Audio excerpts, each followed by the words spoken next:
When the going gets tough, the tough gets going. Now, to keep yourself going, to keep your business going, what you need is the latest insight and intel. And here in BISNOMICS, in your weekend's most profitable 60 minutes, that's exactly what we deliver to you. I'm Tharindu Amarasekara. Our focus today will be on the ICT sector of Sri Lanka. Now, yes, much has been spoken about this sector, but is that the problem? While there's a lot of talk, where is the action? There's no doubt over the talent of our IT professionals. There's never a doubt about the courage of our IT entrepreneurs. However, are the required policies being put in place? Is the government doing what they should be doing in order to support our ICT sector? While we hear about so many new tech hubs sprouting around the world, is Sri Lanka losing its edge as a global hub for sourcing the latest IT solutions? And another facet in this same industry is about the role of women in tech. Are the opportunities there for more women to participate in our tech sector? This will be our focus today in BISNOMICS. And joining me for this discussion is none other than Ms. Pulani Ranasinghe, founder CEO of Loon Labs. Pulani, absolute pleasure to have you, and you look dazzling, I must say, and welcome to BISNOMICS. Thanks a lot, and thanks a lot for having me, Tharindu, here as well. It's really a pleasure to be here. The pleasure is always ours.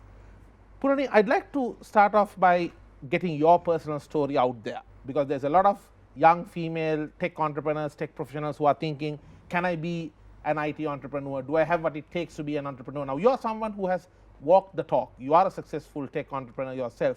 So tell me, as a woman CEO, as a female CEO in the tech sector, how has your experience been? Well, I think my experience starts in 2017. So that's when I decided I want to quit my job and I want to start a company. So I was like, as soon as I graduated, I was having a comfortable job like everyone else, and like since we are IT graduate, I think finding a job is not that hard. But I thought like I always wanted to become an entrepreneur, like do something good without just going with the flow. Like while I was engaged with my work, I felt really boring, because like that's not what I enjoyed. That's not what I like really wanted to do. So that's when I decided I should start my own company. So that's when I started in 2017. So at that time, that was only myself and 2 other people. So we had a storming stage, and then I was left over with only myself. And then we slowly progressed into like getting more and more projects and getting more and more people.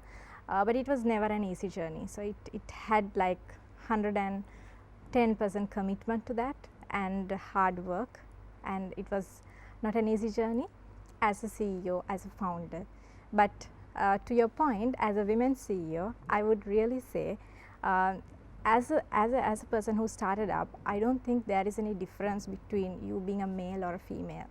So it's like, if you want to start up, if you have that courage and if you have that knowledge and if you have that drive, there's nothing can stop you. Like being a woman, it's just like something that we get from our birth. It's nothing to talk like big about, I guess.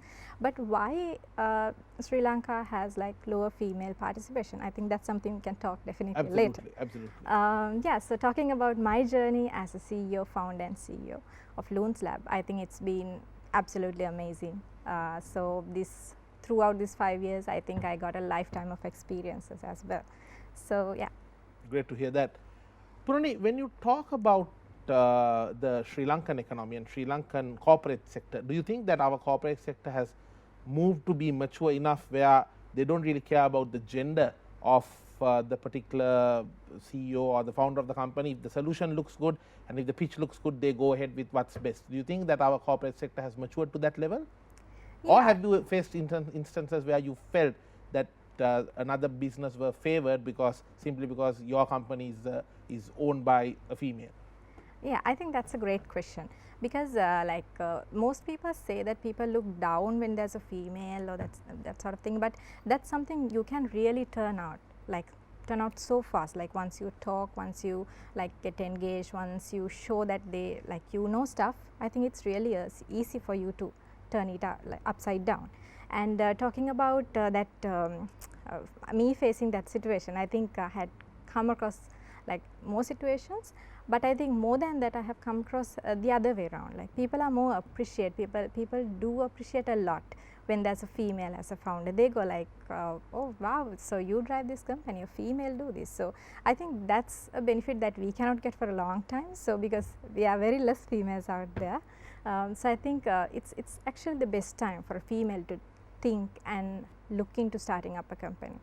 And adding on to that, I think why females don't go into this starting up a company or more into tech side, I believe that can be something created by their own mentality or like own because we always like say that tech is for male, like if something broke in house, like it's always Malli or Aya that we talk to get it repaired, or either I think it's something that has been developed through the mentality, through the families or through the culture that we are living in.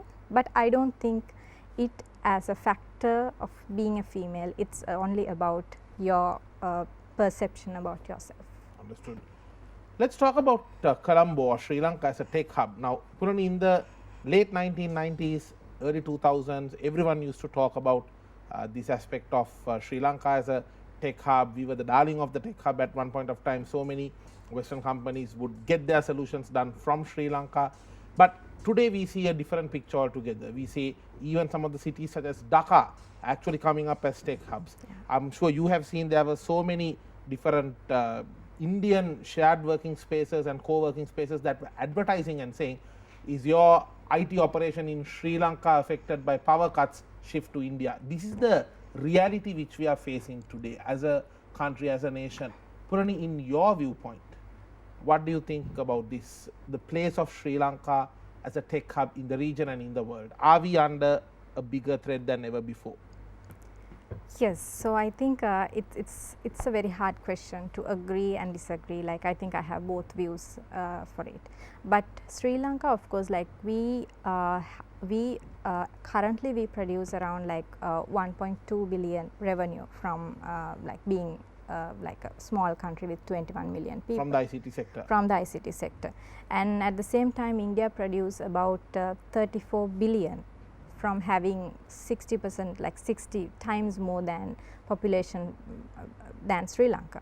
So I think thinking in that perspective, I think we are we are excelling in some way, but I think with these current issues, current things coming up, there is always a risk, because if we go talk to a person, if we go talk to a client from another country, definitely that's one of the questions that they point at us. Do you have electricity to run your computers? Yes, exactly. So how can we be sure that this project will get delivered?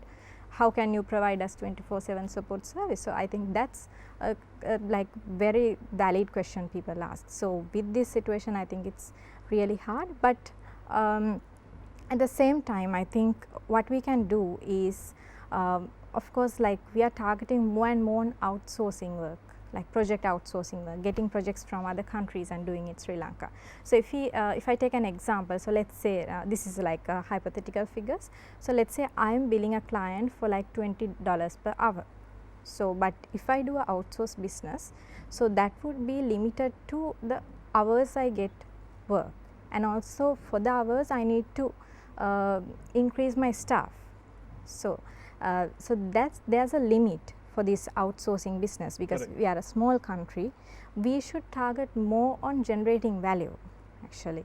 So generating value in the sense like doing a product. So if you take Facebook, it's worth like around 100 billion right now. So and it's a product, a tech product. Yes, it's a product, and we don't need to talk about like products like Facebook, but if you call our neighbor India, they are producing like around 6 unicorns per year.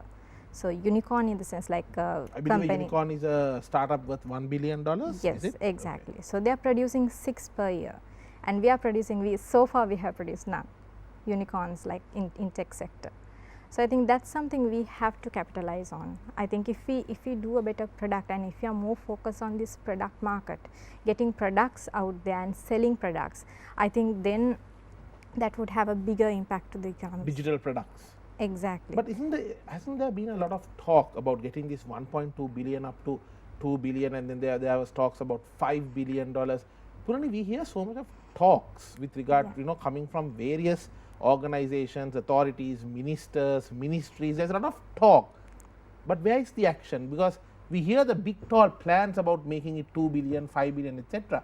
But end of the year, we are again stuck again at 1.2. I mean, we are like forever the land of eternal promise, but no growth. Yeah, I think that's something that we actually can question ourselves as well. So, like, what have we done extra to get this, to lift up our income that we get, lift up our dollars that we get.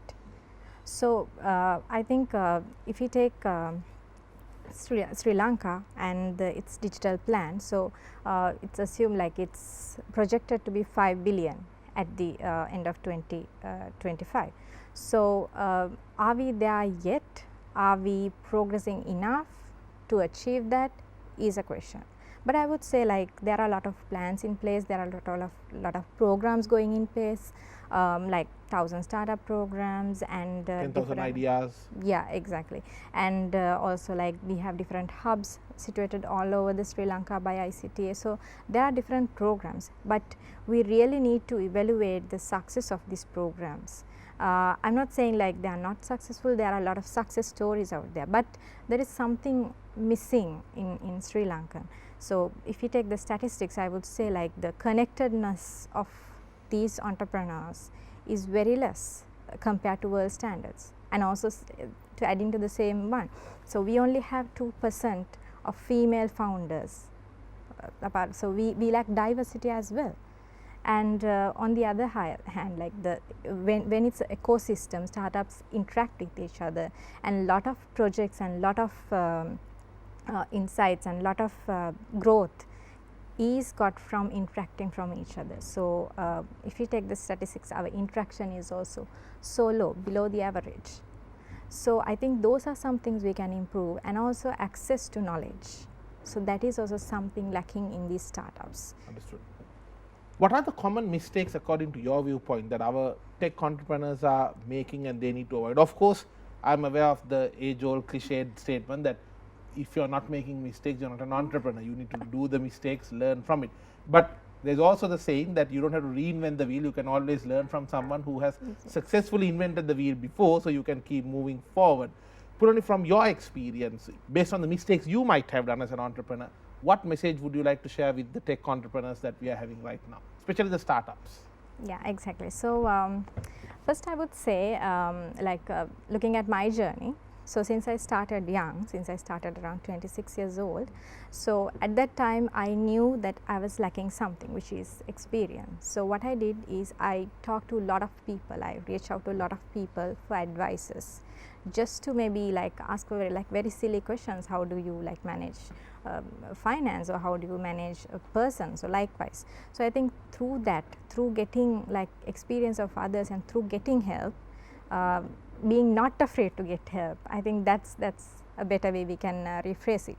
So, if a person is starting up a company, he or she should be like open to getting help. I think that is very important, because there are more people who are willing to give help, but we always resist, like with like we think like we will get it done from our knowledge, and then we'll go for help and things like that. So, I think mentoring and getting help from people you know and getting advices, that's something definitely you do, but at the same time you should have a stand of yourself as well. So, you should know like what to pick and what is the best advice. So, what's my vision? So, all those things should align with each other.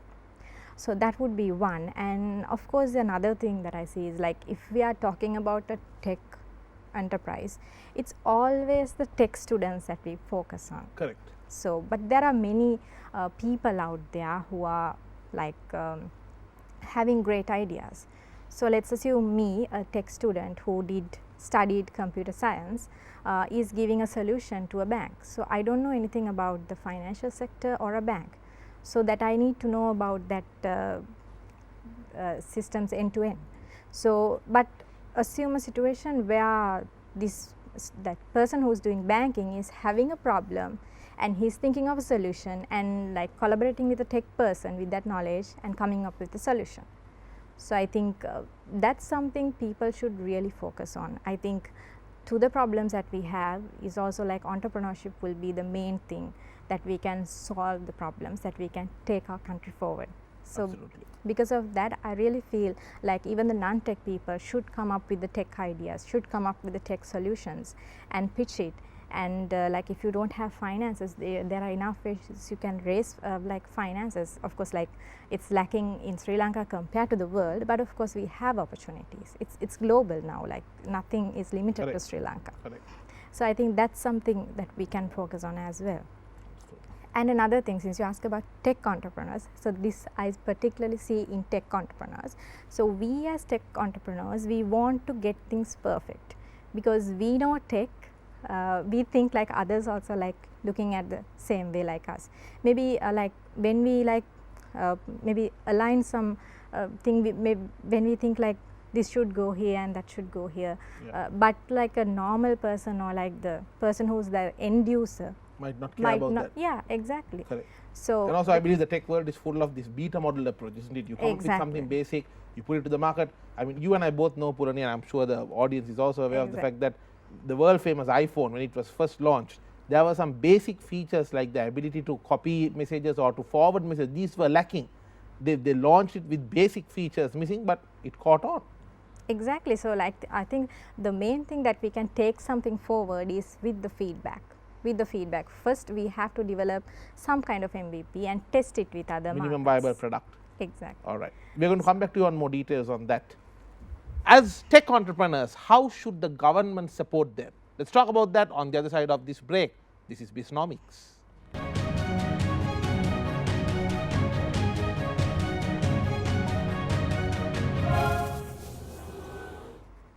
Welcome back to BISNOMICS. We are in conversation with Ms. Pulani Ranasinghe on the IT sector of Sri Lanka and the way forward. Ms. Pulani, let's talk about once again one of the key areas which we highlighted earlier, women in tech in Sri Lanka. Do you see any barriers for women to progress in the tech sector? Because yes, we do have some participation. Yes, we hear the occasional success story, but still it does seem to be quite a male-dominant industry, especially when you compare with some of the countries like in Europe. In Europe, you see so many women coming forward. They are playing extremely vital roles in tech. What are your thoughts on this? Yeah. So like mentioned, I think that's as a woman and as a woman like from a very middle class family.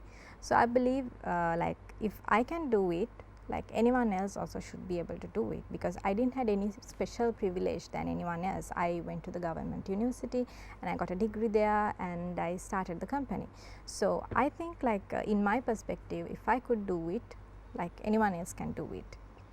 And but why are we lacking women? So I think probably my assumption is that the mentality that is built inside women, or the like what the society has put into them, saying like if that is tech, that's gonna get like you're gonna get late hours, like when you are a mother it should be difficult for you. So there are like. Do you think women are still expected to give up their career for the family? Absolutely Or not. is that attitude changing? I think that is changing with the economical situation. I think Correct. it's definitely changing, because Correct. like you cannot feed a family with one person doing a job with the situation. Yes. So But do you think that attitude is still there?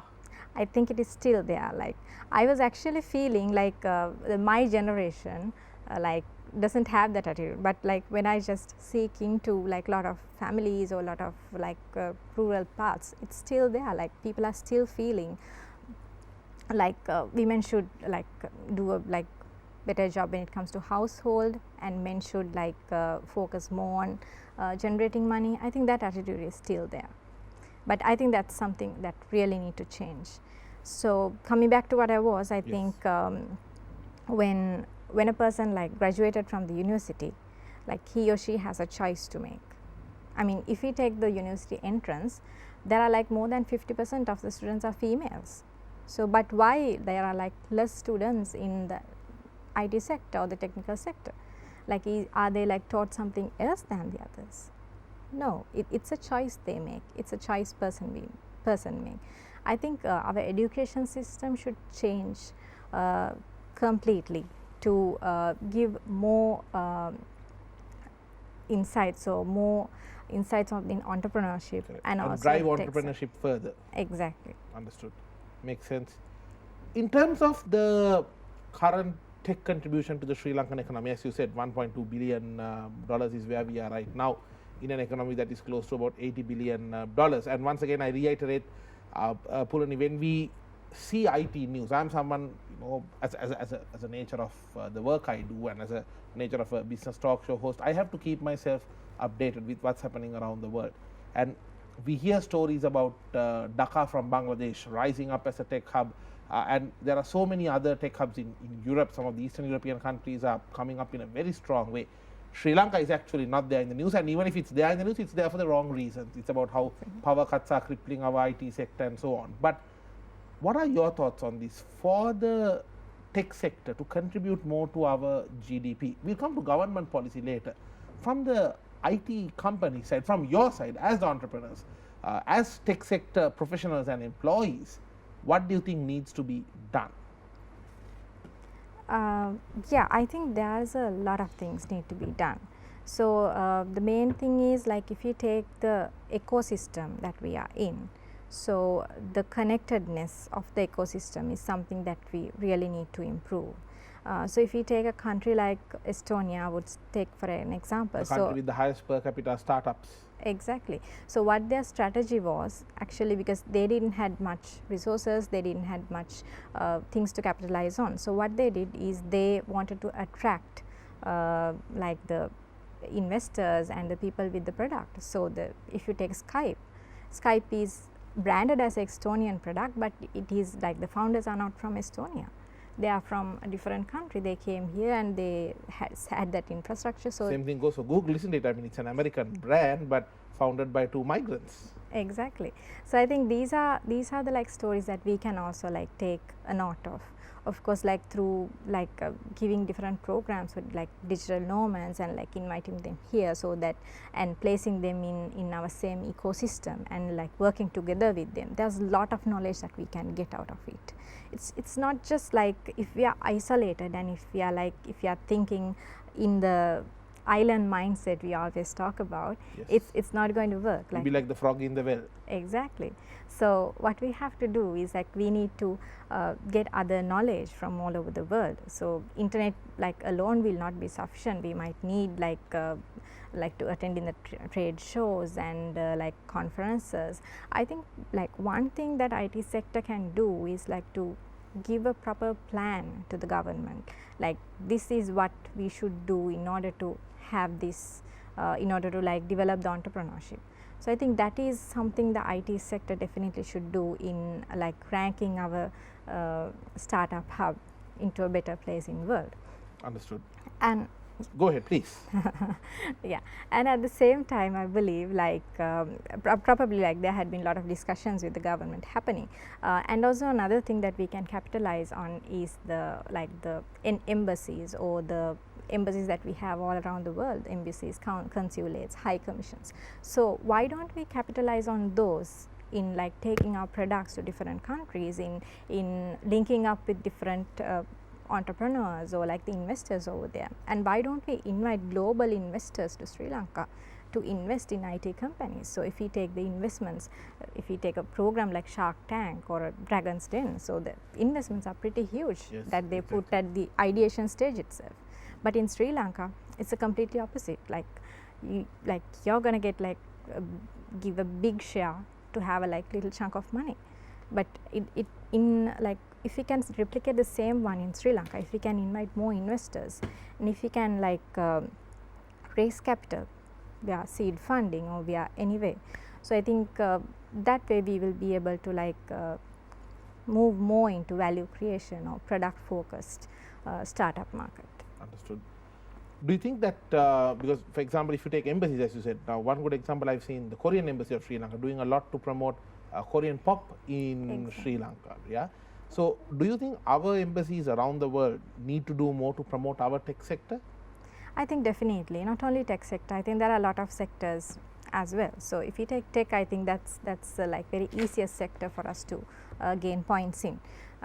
So there can be some products like related to different markets where founders are struggling to find people to promote. So, I think that's where the embassies should really come into play and give the opportunity. Correct. What do you see as the role of the government in setting a proper tech policy? First of all, Pulani, does the IT industry of Sri Lanka have a policy, number one? And when I say policy, I'm not talking about the usual scenario where every time there's a new government, they change the policy. That has been our problem always, 2 steps forward, maybe 3 steps back. That's been our problem, the way I see it with regard to so many industries. Do we have a proper tech policy for this country? If not, what would you expect from a policy like that? And number 2, are there any examples of governments that have set a proper tech policy for their tech sector and they are booming as a result of that now? Your thoughts? Yeah, so I think that's a very good question. So, not only a tech policy, I would say, like the tech policy should like collaborate with the other sectors as well. Like tech alone cannot survive, or tech Correct. alone cannot be going to another country or go global. So, I think most of the sectors like should align with the tech policy. I think that's something we are missing. We might have a tech policy, but it might be lacking so many aspects like the connections with all other entities that we should have. If you take the tech, the main sector that contributes to tech is education. So, are we preparing our students to take over that responsibilities or take over that like 5 billion target? So, that's something like questionable. And when it comes to education, I think like if I take an example, I think you might also have been into like a lot of judging and a lot of events. So, if we like go into an event where like people pitch their concepts school level, they are very innovative. They are like they're thinking with no barriers. But if you go Thinking to like the world is their oyster. exactly, so there's nothing that they cannot achieve. So that's their mentality. But if you go to a competition hosted by a university where university students participate, so there is a big difference. They always think within the box. Correct. So That one single track. yeah, so like if that's a tech product, then the same traditional products we see in most of the competitions we go to, in most of the concepts that are presented. But in the real scenario, it should be the other way around, because the what we can expect a university graduate to do is to start a company. We cannot actually expect a school student to start a company. What we can do is school students to encourage more and more to innovate, encourage more and more to think broadly. But there's something seriously lacking when students are going into the university from the school. When they are coming out of it. Exactly. So, why so? I think maybe our curriculums, maybe we are pressurizing them into studying what's there in the book, but not being practical. Not to dream. And also, I think if we have a very practical student in a batch, he or she will be the person who's getting the lowest marks. So, he or she is like trying to focus on getting marks than like improving on innovation skills or the practical aspects of it. So, I think that's something the education sector, like giving this proper education, giving proper tech education and giving them like what they need to do in future about entrepreneurship, or like going into value of going into IT sector, maybe doing a freelance job and bringing out money. So, I think those things are should teach in a university. Correct. Or like maybe how to use platforms like Fiverr and make use of those global opportunities. I mean, there can be simple data entry opportunities, Pulani, which our students should be able to carry out from their homes, isn't it? yeah, of course. So, like they can earn a part-time income and things like that. And also like we are limiting tech into tech students. Correct. So, we should actually take it into art students, science students, and like even management. I think all students should get this mindset that they need to the tech knowledge, or the knowledge to make money while they are working, while they are studying.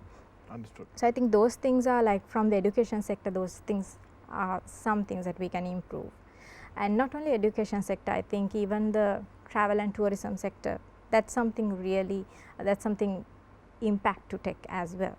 So, why don't we like host some of the shows here, some of the trade shows here, why don't we bring out people from other countries, and why don't we like have a like build a common platform to everyone together, like why don't we make this as like thinking this as a hub, thinking this as a proper hub.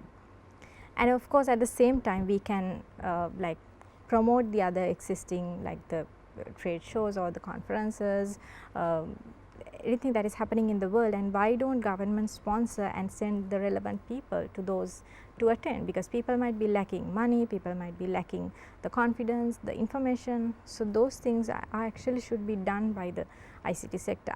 I know that's been done, but that's in a very low level. Correct. More needs to be More done. need to be done. And do you have any examples of countries where the government has a proper tech or ICT policy? I would say like Estonia would be a great example, because they only have 1 million people living there, but the tech income that they get is like more than income that we generate with 21 million staying here. And also they are like even the president and everyone, if you go to the Estonian site, like everyone has done messages and inviting people to come into their country, invest, and like go wild with tech. So, and at the same time, like although they invite people, and although people are going, like even if we take the Silicon Valley, most startups are like 70% of the startups in these ecosystems are homegrown. So either like students from their country or either like the citizens of their country. So actually like by inviting like other people or inviting other nations into their country does not mean that their nations are going to get like, but all people collaboratively can raise this up. Understood. What exactly would be required in order to make sure that our tech sector startups can thrive amidst these tough times, and from which countries do our nation face more competition as an emerging tech hub? Let's talk about that on the other side of this short break. This is BISNOMICS.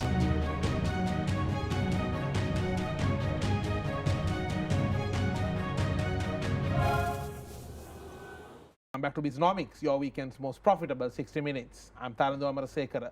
Our focus today is on the ICT sector of Sri Lanka, the challenges we face, and especially how can we improve the participation and contribution from women into our tech sector. And we are in conversation with Ms. Pulani Ranasinghe.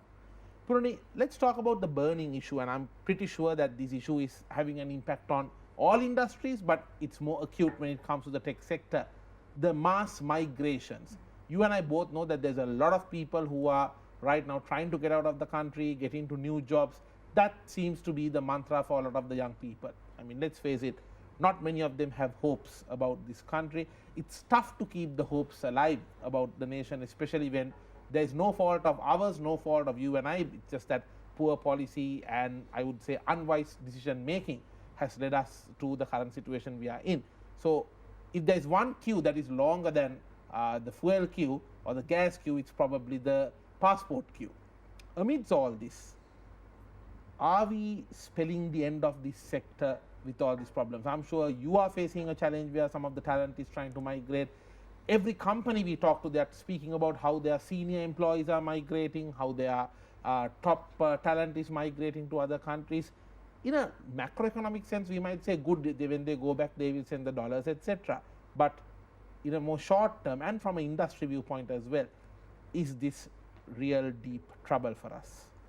Yeah, I think that is a very timely issue that we face, I think more than ever with this country situation. Like I think we are in a country that people do congratulate when we go to another country, so it should generally should not be the case. We should like be sad like when people are leaving our country, but I think facing the truth.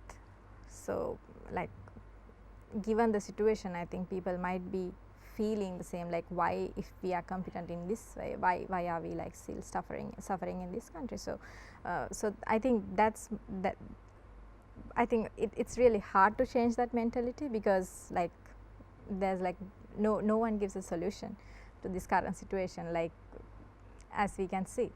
So but I think anyway, like talking about the IT sector and the impact of these migrations on the IT sector. Yeah, so I think it's definitely immense, because like we have a very limited number of graduates like coming out from like the universities, the public and private universities. But still, I think when these talents also like migrate, and also we are having a skills shortage without even these migrations. Correct. And when these migrations happen, like people who migrate are the people who generally like have good experience, who have got like good training from these companies. And like replacing that person doesn't only mean like replacing, but replacing the knowledge that he was given throughout like few years of time. So I think that is a like big issue that we are going to face, and the market is like highly volatile, and for us to recruit like new people as well, maybe that's one of the main questions that we might ask, like, are you having any plans to migrate? Because that has become very normal for a person with like degree and a good know-how.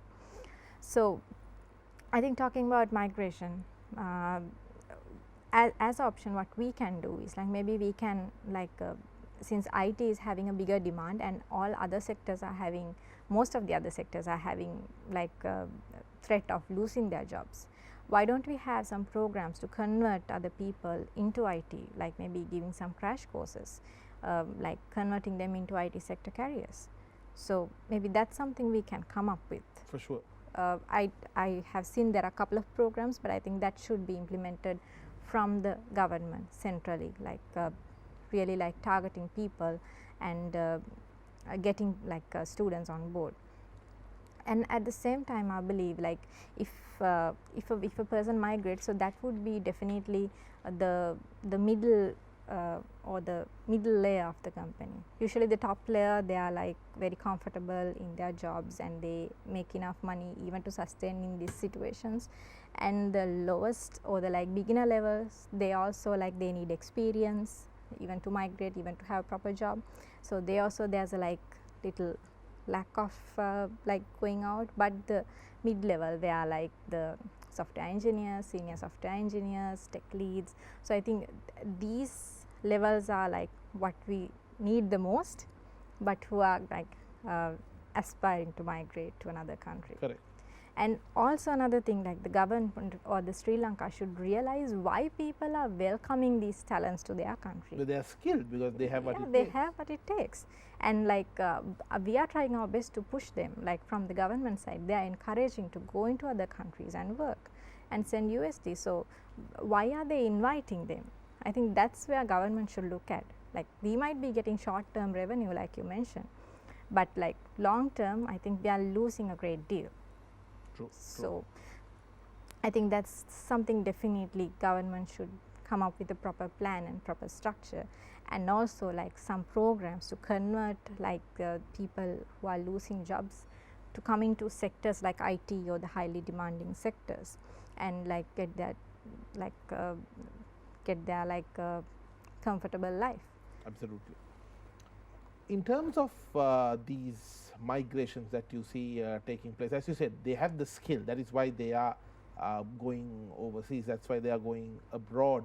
But at the same time, do you also feel that the tech sector here has kind of been a little anti-global talent when it comes to welcoming global talent? Because a few years back, we all know when there was an initial plan to allow some of the foreign nationals to come and work in Sri Lanka. I believe there was a pact with India that they were trying to strive to sign. There was a lot of ha-ho about that. People didn't like it. They were like, no, our tech sector, should be only for us, etc.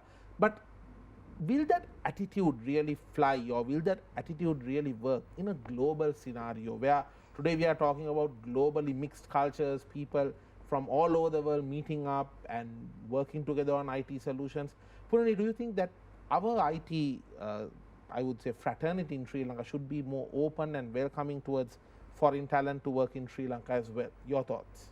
Yeah, I think absolutely. So like I also like in our company, I also like brought down some of the foreigners to work. They actually add a lot of value than you even think, because like they not only bring the domain knowledge, but also like the knowledge from their country. They might be saying different products that they use in their country, and like why not it is used here. Like I think there's like a lot of things that we can get through like getting these people down from another country, but at the same time it has that risk of like outflowing our cash into other countries.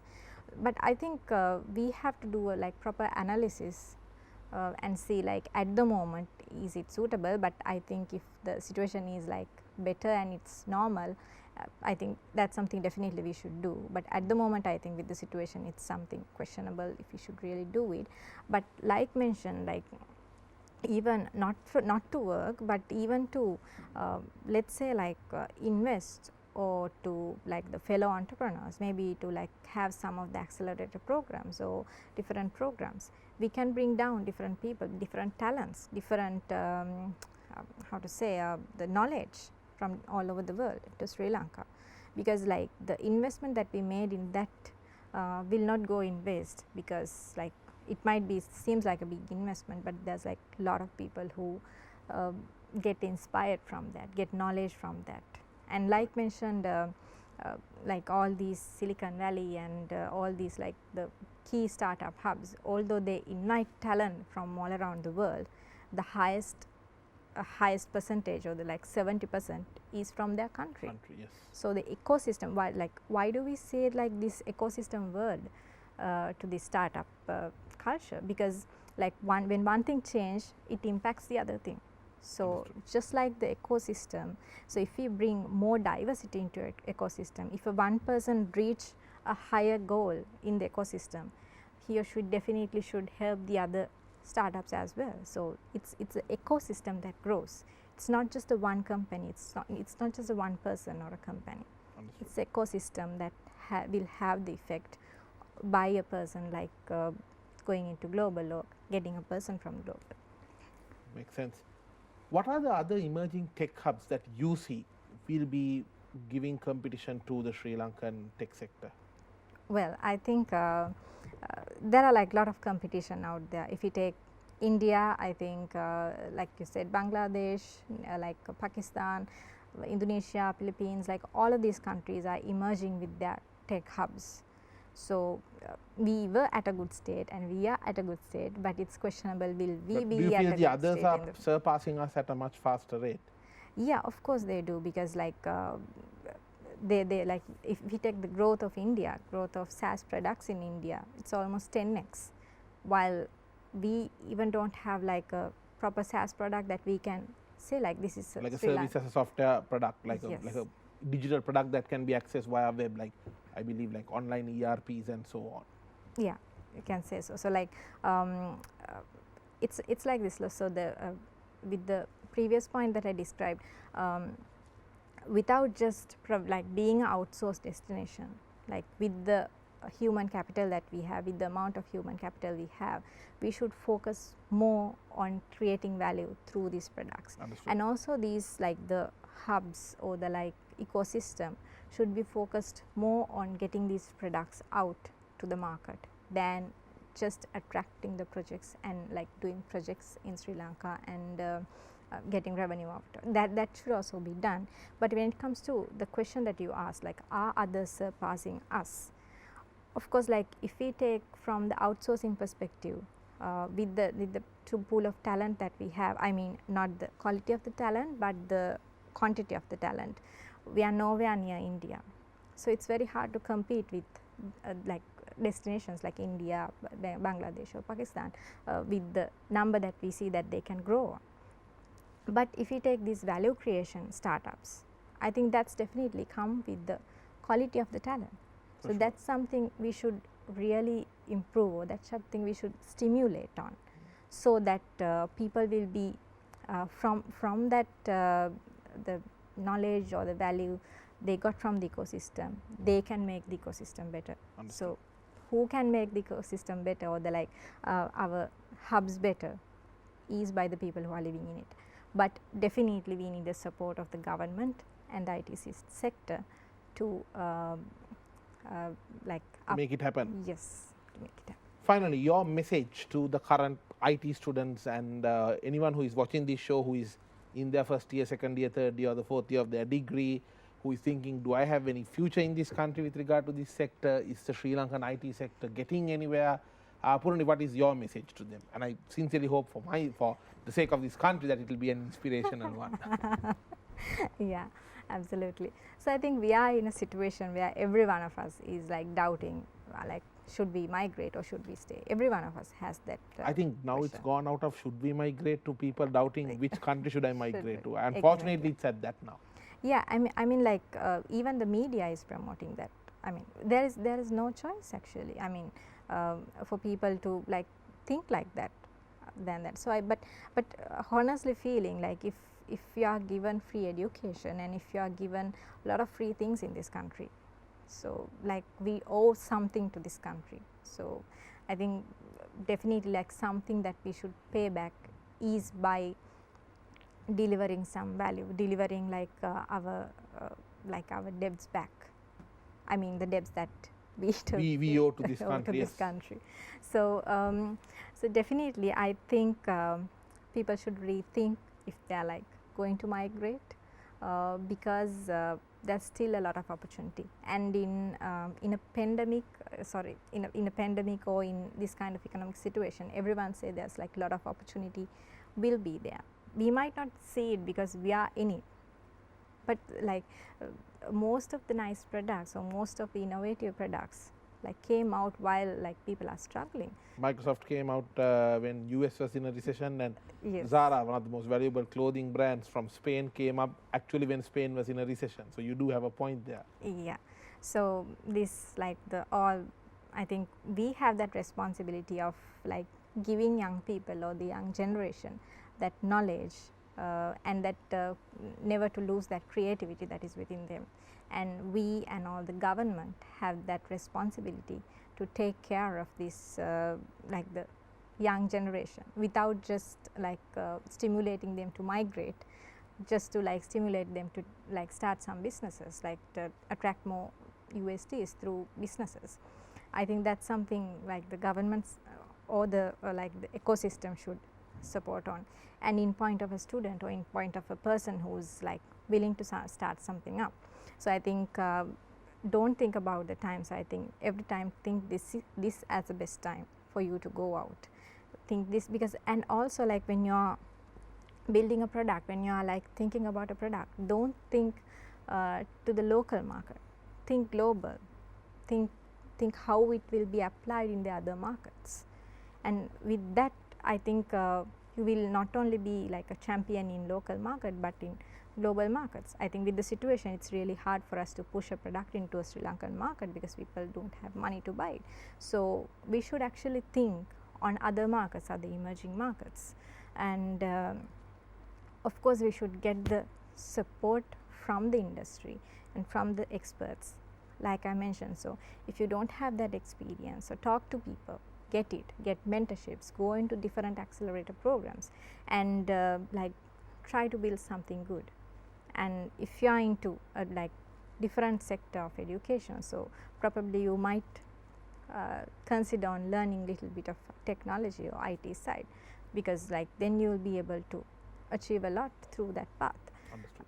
And yeah, so I think to and finally I would say like what I see as the solution to this problem will be through the entrepreneurship. So if we make a better product, if we make a better process, I think then that's enough like for us to get Sri Lanka into the next level. So I think that's on all of our shoulders, like undergraduates, the present people who do companies, startup founders. So it's everyone's duty right now to think of something great which we as a nation can go forward through their product. So I think now this is the best time. This is not the best time like in a situation, so you might be going through a lot, but still I would say like every cloud has a silver lining. This might be a silver lining, like if you think in depth and if you come up with something like something that will be useful for the whole world.